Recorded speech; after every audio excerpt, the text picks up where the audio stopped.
যুক্তরাজ্যের লন্ডন শহরে প্রবাসী বাঙালিদের ভালোবাসায় সিক্ত হলেন দেশসেরা ইউটিউবার তৌহিদ আফ্রিদি। সেখানে তিনি এক কনসার্টে অংশ নিয়ে দর্শক নন্দিত হন, ছড়ান আনন্দ আভা। কনসার্টে তৌহিদ আফ্রিদি তার গাওয়া গান লাজুক হাসিকে মঞ্চ কাঁপিয়েছেন। সেই কনসার্টে একটি মজার ঘটনা ঘটে যায়। একটি ছেলে তার বাবাকে হারিয়ে ফেলে। সেই ছেলের বাবাকে তৌহিদ আফ্রিদি খুঁজে দেন।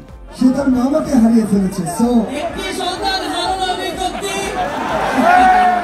সেখানে তিনি সিলেটি ভাষায় অনেক মজার কথাও বলেন, যা আনন্দ দেয় উপস্থিত দর্শকদের। দেশসেরা ইউটিউবার তৌহিদ আফ্রিদির ইউটিউবে সাবস্ক্রাইবার আছেন প্রায় 64 লাখ এবং তার ভেরিফাইড ফেসবুক পেজে প্রায় 50 লাখ ফলোয়ার আছেন। সামাজিক অনেক কর্মকাণ্ডে মানুষের পাশে দাঁড়িয়ে দেশ এবং প্রবাসে মানুষের হৃদয়ে ঠাঁই করে নিয়েছেন তৌহিদ আফ্রিদি। কবির চৌধুরী জয়, মাই টিভি অনলাইন।